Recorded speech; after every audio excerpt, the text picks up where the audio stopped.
Welcome to All Right in Sin City, a podcast about writers and writing in the Windsor, Detroit region. Your podcasters today are Irene Moore Davis, author, educator, and local historian. Kim Conklin, Windsor-based writer and filmmaker. And me, Sarah Jarvis, former bookseller, publishing rep, and literary festival chair.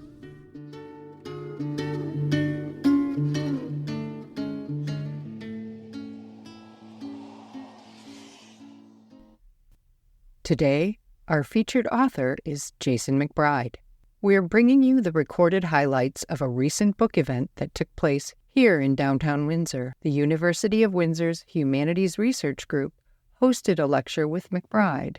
The talk was titled Autobiography, Autofiction, Autoeroticism. In his talk, Jason McBride discussed his first book, Eat Your Mind, The Radical Life and Work of Kathy Acker, the result of a 10-year project that produced a biography of the punk rock era experimental novelist. Acker's novels have been described as visionary and transgressive, with titles that include Blood and Guts in High School, Empire of the Senses, and Pussy, King of Pirates. She wrote about love and the limitations of language, as well as gender, sex, capitalism, and colonialism. Jason McBride is a journalist whose work has appeared in the New York Times Magazine, New York Magazine, The Believer, The Village Voice, The Globe and Mail in Toronto, Hazlitt, and many others. He lives in Toronto. He's also no stranger to Windsor. He wrote a piece on Windsor for a recent article in Maclean's called The Great Escapes, 10 Places in Canada to Visit Right Now. We'll put a link in the show notes, along with a link to the book on the Simon & Schuster website.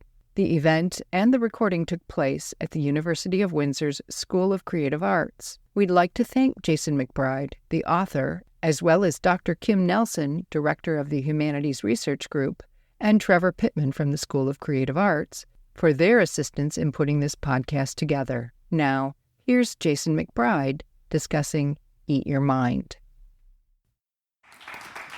Thank you very much, Kim and the Humanities Research Group, for the invitation to come back to Windsor. It's kind of a home away from home for me. I love it here, and I would live here if I could persuade my wife to move, but that hasn't happened yet. Anyway, so I'm going to talk about my book and talk about Kathy Acker and talk about autobiography and autofiction. But before I do that, I'd like to read, I don't know how many people in the room are familiar with Kathy Acker and her work, but I'm going to read a little bit, the first few pages from the book, Eat Your Mind, just to give you some context and some background. Kathy Acker is a very provocative person, and things she says and writes and does can be upsetting, so just bear that in mind. Kathy Acker was that rare and now almost inconceivable thing, a celebrity experimental writer. Patti Smith with a postdoc, perhaps, Anne Carson if she'd studied Greek during her breaks at a peep show, a Gertrude Stein in Gautier. When she died in 1997, at the age of 50, she'd published 13 groundbreaking novels and had written screenplays, poetry, libretti, essays, and criticism. 2 novellas were published posthumously. Often considered a poster girl for postmodernism, a word she was constantly ambivalent about, Acker abhorred limitations of all kinds, and she exploded the borders between novel and poetry, philosophy and journalism, art and entertainment. Most compellingly, between reading and writing. Like Borges, I equate reading and writing, she wrote in the last year of her life.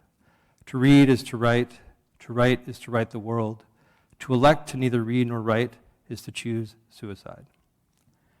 She was highly educated, a voracious reader with Catholic taste, and she almost always wrote with other writers' books open in her lap or scattered across her desk or bed. Literature was both her life and her adversary, and it was impossible to judge her work by the standards we use to judge literary fiction. Very often, in fact, she deliberately wrote badly or incorrectly in defiance of literary authority and propriety, as well as conventions of logic, grammar, and beauty. Identifying language with knowledge and power, she sought always to disrupt language. 2 of her best-known novels are titled Great Expectations and Don Quixote. She famously plagiarized scenes, phrases, characters, and ideas from texts both canonical and otherwise, collaging these with shards of her own diaries, sexual fantasies, gossip, political screeds, and blunt critiques of capitalism, liberalism, and patriarchy. Collage suggests a degree of harmony, but Acker's fragmentary narratives are far more jagged and jangly than that. Her sentences are plain and direct, frequently aphoristic, punctuated by shifts into and out of the lyrical, the gothic, the sentimental. Names, identities, issues, emotions, everything evident is fronted compulsively, poet Steve Benson said of her work. The relentlessly hybrid, helter-skelter nature of her prose is reinforced by its frequent swerves into place script, hand-lettered poetry, foreign languages. Lewd drawings and elaborate dream maps made by the writer herself often provide illustration. Reading an Acker novel is hardly like reading at all. You enter it, endure it, allow it to act upon you like an acid bath. You can skip paragraphs, even pages, or open a book halfway through, and the effect more or less remains. You leave an Acker novel feeling scoured, stunned, ravaged, as if you've just emerged from a car crash or emergency surgery. Acker's plots, such as they are, hinge on rape, revolution, and doomed, treacherous romance. Her writing suggests that love and desire are determined by culture, by various social and political premises that require constant negotiation, reevaluation, and reformulation. Compulsively and hyperbolically, therefore, she wrote about sex, gender, and power, concerns that also consumed her everyday life. For Acker, sex and writing were as inextricable as writing and reading, writing and politics. Later in life, she often wrote while she masturbated, in the hopes of arriving at different kinds of expression. In a sense, her novels were written to be performed, and when read aloud, especially by her, they become even more incandescent.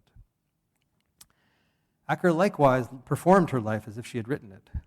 To borrow Judith Thurman's description of Colette, Acker lived turbulently and worked tirelessly. Raised in a privileged but oppressive Upper East Side Jewish family, she turned her back on that world as soon as she could, seeking a life of romantic and intellectual adventure that led her to and through many of the most thrilling, avant-garde, and countercultural moments in America in the late 20th century. The births of conceptual art and experimental music, the poetry wars of the 60s and 70s, the mainstreaming of hardcore porn, no-wave cinema and new narrative writing, riot girls, biker chicks, cyberpunks. In all these scenes, she was alternately student and shadow, avatar, vampire, paladin. As this book shows time and time again, Acker was not just a singular writer, she was also a titanic cultural force who tied together disparate movements in literature, art, music, theater, and film. In her early 20s, she worked in live sex shows in Times Square, made porn films, and stripped in sailor bars in San Diego. Her refusal of literary propriety extended to a similarly flagrant contempt for conventional feminine identity. Though married twice to men, she preferred to identify as queer. She never had children. For her, monogamy was moot, and she had countless lovers, both men and women. Sex fascinated her as a source of personal complicated pleasure, but also as a way to understand power, gender, and the self. I threw myself onto every bed as a dead sailor flings himself into the sea, she writes in her novel, My Mother Demonology. Her legion of famous lovers included film scholars P. Adam Sitney and Peter Wolin, writers Rudy Wurlitzer, Hanif Kureishi, Lydia Yuknovich, and Sylvain L'Étranger, musicians Richard Hell, Adele Bertai, and Peter Gordon, her second husband, artists Robin Winters, Ellen Sondheim, David Sally, and allegedly Saul LeWitt. She really was like a librarian, Winters said, and treated people like books. She wanted to read as many as possible. In turn, Acker often acted like she was a character in a book or myth. Another lover, the philosopher Johnny Golding, put it in related terms. Kathy's fundamental sexual identity was writer. Her sexuality was writing. She was having a sexual relationship with that. All Acker ever really wanted to do was write, but she also wanted to be, and often was, much more than a writer. Artist, rock star, philosopher, performance artist, cultural force. She was heavily tattooed and pierced, kept her hair extremely short, and often dyed. Adored outre cutting-edge fashion. All of this provided a kind of dazzle camouflage that distinguished her entirely from her literary peers. Over the years, her appearance shifted dramatically. She could look like a deranged Cupid doll, a pirate from the future, an alien courtesan. In a way, she was a clown, the writer Robert Gluck said with admiration. She would wear a ton of makeup, so different from everybody else in the room. Dodie Bellamy, the novelist and essayist, had a similar take. She looked like a clown, but a totally confident, powerful clown. Author photos rarely appear on the front of books of fiction.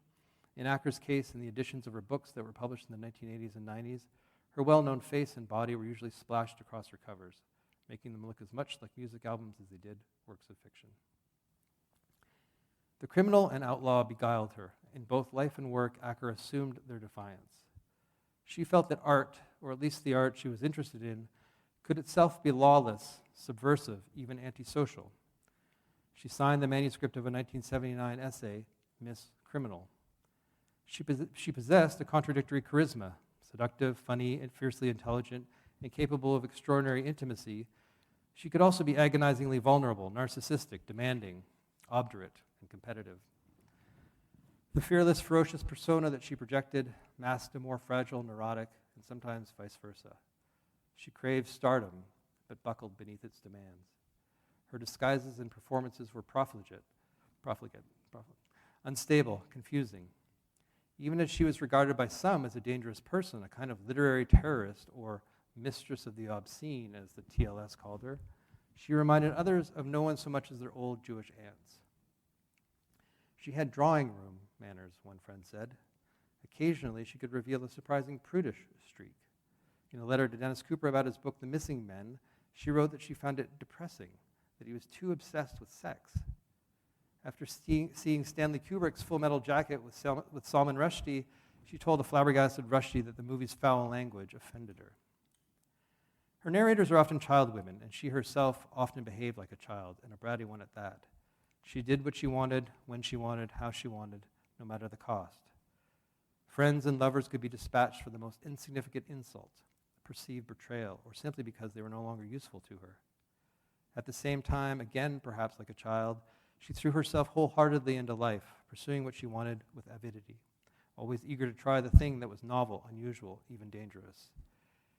It's no coincidence that the collection of essays on Acker's work that was published in 2006 was titled Lust for Life. Acker's work inspired both admiration and anger, sometimes at once. The writer Gary Indiana, at various times a close friend and near nemesis, said of her books that her indifference to whether her writing was good or bad meant that a little of them went a long way. David Foster Wallace, sounding the underappreciative, confused note that Acker often encountered, described her early novels as at once critically pretty interesting and artistically pretty crummy, and actually no fun to read at all.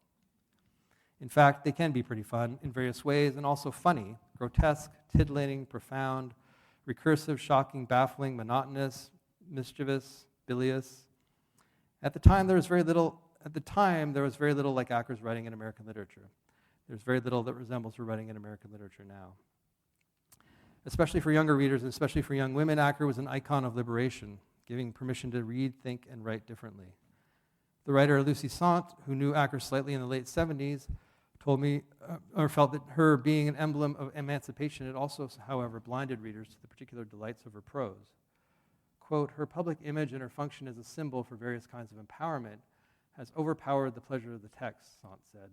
More pleasure in some texts than in others. The English novelist Jeanette Winterson summed up Acker's writing as simply pioneer work of the kind that had hardly been attempted since Virginia Woolf's Orlando in 1928.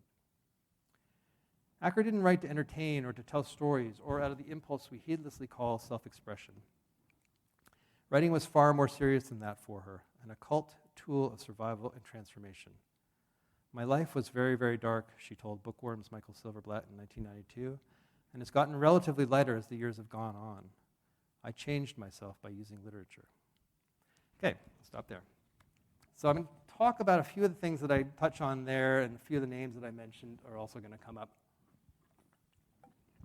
again, and I apologize. There's a lot of names in this book, as anyone who's read it knows. I do my best to kind of tell you who those people are, but there will be some unfamiliar names again in this. Yeah, it's autobiography, autofiction, autoeroticism. I could make a joke about Windsor. Anyone who's expecting anything about cars should leave now. When I started working on a biography of Kathy Acker, or thinking about working on a biography of Kathy Acker, I expected it would take me about 2 years to write. I had never written a book before, but at that point I had published many magazine profiles, 5,000-word articles that usually took me about 4 to 6 weeks to research and write. With this, I was contracted to write a book about 100,000 words in length. It ended up being about 130. But I figured it would be the equivalent of writing 20 magazine profiles. So 20 profiles a month per. I'll do the math for you. It should have taken me less than 2 years to write. Plus, unlike many of the other people that I've written about for magazines, I was already pretty knowledgeable about Acker's work in life. The book would be, I assumed, a walk in the park, the proverbial piece of cake. It would write itself. It did not. Eat Your Mind was published in November 2022, about 10 years after I completed my very first interview for the book. How did I estimate the timeline so badly? What took me so long? A few things. First of all, I quickly realized that I wasn't just writing a very long profile of Acker, I was making a portrait. These are similar but distinct things. A profile, to my mind, implies one angle on a subject, while a portrait is something more kaleidoscopic, comprehensive, and complex. Secondly, while I did receive an advance from my publisher and was fortunate enough to get a couple of grants, all of that money was still pretty modest. It arrived in dribs and drabs over the course of a few years, and much of it was eaten up by research costs. Acker lived primarily in New York, the UK, and San Francisco, and her main archive is located at Duke University in North Carolina. I needed to travel to and spend a fair bit of time in all of these places, and the airfare and hotel rooms added up. My son was also born right around the time I embarked on the book. I had to pay for daycare. I had a mortgage. I still had to make a living. There were long periods where I was required to put the book aside entirely while I wrote more magazine profiles. Profiles of people such as Jordan Peterson, Kevin O'Leary, and Doug Ford, a rogues gallery that Acker, were she still alive, would have quite literally spit on. But the most important reason was more philosophical or conceptual. And in her 1984 novel, Blood and Guts in High School, Acker posts a warning to admirers and potential biographers alike. Quote, "Don't get into the writer's personal life thinking if you like the books, you'll like the writer. A writer's personal life is horrible and lonely. Writers are queer, so keep away from them." But Acker's fiction is profoundly, undeniably rooted in her personal life, in her own biography. She relentlessly mined her childhood, her love life, her professional struggles, and most importantly, the books that she read for events, images, language, and themes. While she warned readers to avoid her personal life, she herself used its myriad details with urgent frequency and for different effects to pattern her fiction. She framed that biography in terms both mythic and metaphorical. While her life had its very specific dramas, its unique twists and turns, it also illuminated certain general aspects of sexual politics, the tyranny of the nuclear family, and the blind spots of culture. At the same time, however, she also used that fiction to explore how identity is manufactured, distorted, and effaced. She was drawn to, and her writing deeply marked by, critical theory in which biography is considered little more than a Victorian relic, in which the author is dead, where subjectivity is far from coherent or stable. You could call her narrators unreliable, but it's far more than that. Narration and narrative themselves are constantly up for grabs. All of these contradictions arise in her description of her first book, a collection of prose poems titled Politics. Autobiography is supposed to be the truthful account of one's life. I quickly realized that the more truthful I try to be in language, the more I lie. One immediately comes up to language and learns either to be defeated or to let language fuck one, to fuck with language, to lie down. This is what I call fiction. Acker explored this paradox constantly. In both her writing and the numerous interviews she gave throughout her career, Acker dissembled, exaggerated, fabricated, mythologized, shaped, reshaped, and misshaped the facts of her life. Among artists and writers, she is hardly alone in doing so. But she was also always more truthful than she admitted or cared to admit. In 1986, in conversation with the British cultural theorist Angela McRobbie asked her about the representation of mothers in her books, and a seemingly off-guard Acker said, "I hate to think that I write autobiographically, and it probably comes roaring out." In another interview a couple years later, Acker claimed that a quarter of the material she used in her books was autobiographical. If this paradox or contradiction gave Acker herself pause from time to time, it made me, her biographer, even more cautious. How dare I, produce a conventional biography of a writer who so aggressively, so relentlessly challenged conventional and arguably outmoded concepts of selfhood? How could I get at the truth of someone who abhorred the very idea of truth? Did I even think I could arrive at such a truth? And why would I want to? Those 9 odd years that I worked on the book, I probably spent at least half of them turning these questions over in my head. And this had the unfortunate effect of slowing down the whole project. I often questioned my own ability, my responsibility in writing Acker's life.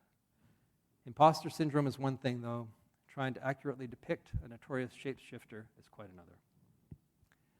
Somewhere along the way, however, I realized that I was asking the wrong questions or approaching them from the wrong direction. I came to this belated realization around the time that a particular type of writing became particularly fashionable, the genre of literary fiction popularly known as autofiction. Call it a genre or a microgenre or a non-genre. Some call it a mode or a tendency. But autofiction has been in vogue for probably the last 15 years. Some would say it's been in vogue for more than 100 years. The first time I encountered the term was in Edmund White's 1993 biography of Jean Genet, in which he described the transgressive, now canonical French novelist and playwright's work as autofiction, which White defined as, quote, that hybrid of genres characteristic of our century. Examples of autofiction in 20th century American literature might be Renata Adler's Speedboat, Elizabeth Hardwick's Sleepless Nights, various books by Philip Roth, Lucia Berlin, and John Edgar Wideman. Its best-known contemporary practitioners are generally considered to be Karl Uwe Knausgaard, Rachel Cusk, Chris Kraus, Ben Lerner, and in Canada, Sheila Heti, Gail Scott, and to a certain extent, Nicole Brassard. Annie Ernaux, the French writer who won the Nobel Prize for Literature in 2022, is perhaps the global doyenne of autofiction. Selfhood itself is a fiction, and the writing is an account of how the fiction of a self is produced. Generally speaking, autofiction prefers the domestic, the small scale, the minor. More often than not, its adherents are women, queer, or transgender. I myself love some books and dislike others, but they're all united, I would say, by a desire to obscure or trouble the boundary between the life lived and the life represented. If these ideas and writers are new to you, you might be wondering more about the difference between autofiction, autobiographical fiction, and memoir. The aforementioned Edmund White argues that it's quite clear and simple. In the books that he's written deliberately as memoir, he tries to be as accurate as possible. Accurate and true as possible. Most people know that the truth is something like a horizon, he says. It's something you head towards. Maybe you never get there, but at least you have a sense of direction. Whereas in his novels, no matter how autobiographical they may be, he takes great liberties with time, with description, with character. Because it was a novel, I was free to change all kinds of elements without having anybody accuse me of lying. One notable hallmark of autofictional writing is that almost every writer who gets labeled as such loathes the term. It's either too limiting, they argue, or it's too elastic, it doesn't really apply to them, or it doesn't even exist. Chris Kraus, whose 1997 novel I Love Dick is a kind of ur-text for the genre, and who herself had a very complicated relationship with Acker that I talk a lot about in the book, has said, I always hated the term. New narrative is more accurate. New narrative, just a little more water. New narrative might be considered a kissing cousin or even a subspecies of autofiction. New narrative emerged in and around San Francisco in the late 1970s. Bruce Boone and Bob Gluck, who I've mentioned before, were the progenitors of a loose-knit group of writers that fell under this rubric, two young gay poets who had met in the early 70s, united by a shared enthusiasm for the New York School poet Frank O'Hara. They'd also both been enchanted with capital L language poetry's formal innovation and its emphasis on non-narrative, qualities that had electrified Bay Area poetry, but which they felt had become insufficient and stagnant over time. They craved a community that would accommodate their personal experiences of Marxism, gay liberation, feminism, and literary theory, and an aesthetic, too, that would more accurately and comprehensively embody those. Over the next decade and more, some of San Francisco's gutsiest and most original poets, novelists, and essayists, Kevin Killian, Dodie Bellamy, Steve Abbott, Camille Roy, and of course Boone and Gluck themselves, would try to answer this need. They ostensibly rejected traditional forms of storytelling, but found new ways, as Killian puts it, to reproduce the sensations of ordinary life while subverting the totalizing narrative that had stymied and withered our lives. In a recent interview with the Paris Review, Robert Gluck said of his early writing days that, quote, "We were reading our lives and living our fictions." Acker was a kind of patron saint for the new narrative crowd, many of whom she later befriended. Her early work especially contained all the maneuvers, the different planes, the variety of engagement, the autobiographical swerve, the gossip, the spontaneity, above all, the sex that the new narrative writers wanted to use in their own work. An anthology of new narrative writing that was published in 2017, and which remains the most valuable introduction to this period, is titled Writers Who Love Too Much. Acker always loved too much, and a lot of her writing is about the problems this caused. But she was also always an iconoclast, and while the new narrative writers were intent on cultivating a community around their writerly ideals, Acker tended to steer clear of any community that tried to claim her. More accurately, she was drawn to and inspired by many different communities and subcultures over the course of her life. But her attitude towards those communities could often be vampiric. She invited their embrace, took what she wanted, and then moved on, sometimes brutally so. Nevertheless, like Jean Genet, whom she revered, Acker certainly shared an aesthetic and, to a certain degree, a worldview with both the new narrative writers and many later autofictioneers. While she was disdainful of unprocessed, uncomplicated confessional writing, what she sniffily called diary writing, she was also far more disdainful of the traditional or commodity novel. She despised books that were easily grasped, consumed, and then disposed. Like any good avant-garde artist, she preferred writing that was difficult, visionary, and transformative. Writing that aimed to elude or defy the market and capital. One way to achieve that for her was to oscillate unpredictably and fluidly between the real and the imaginary, to make fact and fiction interpenetrate one another, to reject or frustrate expectations and cliché. Books that, in Mackenzie Wark's words, open towards uncategorized desires. To use your real life as the ground from which your fiction springs might seem like an unnecessary and counterproductive limitation. But new narrative writers argue that it's quite the opposite. In an essay Gluck wrote on the origins of new narrative, he summed up the capacious subject matter that those writers drew from. Quote, "We were thinking about autobiography. By autobiography, we meant daydreams, night dreams, the act of writing, the relationship to the reader, the meeting of flesh and culture, the self as collaboration, the self as disintegration, the gaps, inconsistencies, and distortions, the enjambments of power, family, history, and language." I'm not going to explain in detail how Acker does this in her work, but if you haven't read any of her books, I'd recommend you start with her 1982 novel, Great Expectations, which I know is on sale outside. As the title amusingly indicates, she begins the book with the famous few sentences from Dickens' classic novel, plagiarized word for word, before moving quickly into riffs on the New York art world, her tortured love life, her increasingly sour relationship with her family, her mother's suicide, and her financial inheritance. The book skips quickly through milieus and moments, incorporates passages copied from other well-known texts, and parodies everyone from Susan Sontag to Acker herself. It's one of Acker's shortest books and definitely one of her most accessible, gentle, and emotionally legible. It's funny in parts and devastating in others. Acker implicates herself on almost every page as author and subject, and the effect can be breathtaking. Very few writers at the time made their own insecurities and desires, their ambitions and anxieties, the rolling boil of their very consciousness, so explicitly the object of literary fiction. Great Expectations also very convincingly showcases Acker as a pioneer of autofiction. Finally, recognizing this fact and its implications allowed me to get over the reservations I had in writing the book. The tension that nagged at me between the life lived and the life represented was obviously at the very heart of Acker's work.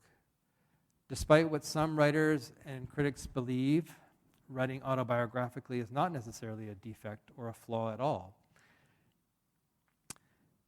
On the surface, it seems inevitable that autofiction would become the literary genre of our age. Social media, reality TV, the ceaseless proliferation of celebrity memoir. Our lives are relentlessly on display. We are constantly and gleefully exposing ourselves. Why wouldn't the novels that some of us most enjoy be characterized by a similar self-absorption and exhibitionism? But I think this is too easy and insufficient an argument. I think there are more valuable, compelling reasons for both reading and writing autofiction. It is, I believe, a more accurate way of describing the world, but it's also a less restrictive one. It suggests that there are multiple truths, a spectrum of truth, multiple identities, a spectrum of identity. It allows more freedom for author and reader, insists that human beings are always changing, always becoming, always moving towards something new and different. Autofiction suggests that there's little or no distinction between art and life. A life in which art is inextricably folded into it and vice versa is more valuable. It can allow you to experience and feel life more deeply, at times more painfully perhaps, but also at times more ecstatically. Many of the artists I most admire, filmmakers like John Cassavetes and Chantal Ackerman, television directors like John Wilson, musicians like David Berman, comedians like Albert Brooks, all do this. One reason I think I was so drawn to Acker's work, and which allowed me to spend so many years on the book, was that she promised a unique possibility. I was a middle-class, privileged, white, straight, cis kid when I first read her. I still am, well, not so much a kid, but the expectations that came with those identities and categories often felt constrictive and intolerable. I craved freedom from them, and Acker provided it. She showed how writing could matter. And while her work is often ugly, upsetting, and unruly, grotesque, even frightening at times, it also shows the full, messy beauty of being human. She made me ask what kind of life an artist should live. She presented me a precise way of being an artist in the world, and even if this way could be extraordinarily difficult, as it was for her, it was something to aspire to. Acker was unapologetically idealistic, uncompromising, and romantic. I can be unapologetically idealistic, uncompromising, and romantic. But if you can't be romantic, uncompromising, and idealistic in art, what is art for? We read our lives and live our fictions. As with any trend, fad, or cultural phenomenon, there's been a backlash against autofiction. A very common complaint is that it's too narcissistic, or more charitably, asocial. A review of an autofiction anthology that was published in the Los Angeles Review of Books last February was headlined, "A Quicksand of Narcissism." But I ask, what fiction isn't narcissistic? I'll go even further. What writing isn't to a certain degree what writing isn't to a certain degree narcissistic. All writing projects an author's perceptions, thoughts, and analysis into the world, with the assumption that other readers will later absorb those perceptions, thoughts, and analysis. The autofictional writer, to my mind, is simply more direct, more honest about this fact, and it often gives their work, as I've argued, a certain philosophical density. As I mentioned, or as I read in the preface, notoriously, Acker sometimes masturbated while she wrote, and vice versa. When she taught at the San Francisco Art Institute, she told her students to try the same thing. For a brief period, she kept what she called a masturbation journal, in which she would, with one hand, scribble in a notebook, and with the other, bring herself to orgasm. That's about as narcissistic or solipsistic as you can get, maybe, and intentional or not, a pretty good joke that can shut up your critics. But Acker's writerly self-pleasure, her autoeroticism, was a natural extension of Acker's entire project. She wrote, she said, to excite herself, to heal herself, and to transform herself. She also wrote to discover or even create a new kind of language. Masturbating while writing, writing while masturbating was, like many of Acker's experiments, an attempt to remove the boundaries between body and brain, to forge a more uninhibited, even more pure form of language, free of rationalism, censorship, and self-repression. This technique of Acker's was, as you can imagine, pretty legendary. But it wasn't until I interviewed Mackenzie Wark in 2016 that I met anyone who had actually witnessed it. Wark told me she had watched Acker do it lying on the floor of her apartment using a vibrator. Like many of their interactions for Wark, it was eye-opening and life-changing. Wark is trans, and she credits Acker with helping lead her towards her transition. She is also now a proud purveyor of autofiction and auto theory, her most recent works being the books Reverse Cowgirl and Raving. She writes again in a recent essay that, quote, "The most interesting autotextual writing does one of two things, or even better, both.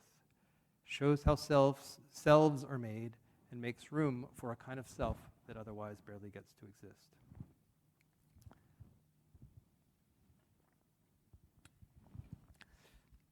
How we come to be suggests that writers are always looking back, that their art lies, at least in part, in the reconstruction of their past. Acker's writing is very often concerned with her past, compulsively so, but her reconstruction of it is violently collaged and juxtaposed with elements drawn from her present, incidents and moments and ideas plucked from her daily life. The co-joining of those things points towards something new, a continuum where the past is reimagined, the present transfigured, and the future dreamed. She argues, I'd say, that how we come to be never ends, that we never quite come to be, but can only keep becoming. Autofiction keeps becoming something else, too. There are many younger writers around the world who have taken up the banner, particularly racialized and non-binary writers, who continue to find new ways to reinvent the form.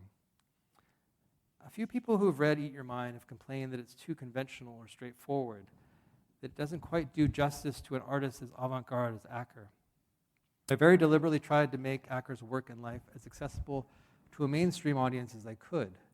I wanted ultimately to bring more people to her work. Besides, there are other books on Acker that are more hybrid in nature, that try to embody or correspond with the singular spirit of her work. It's not autofiction or an autobiography, of course, and it's not autotheory. It's not an autotext at all.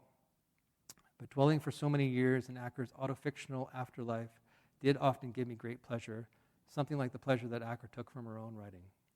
I like to think that the book extends some of that pleasure to its readers.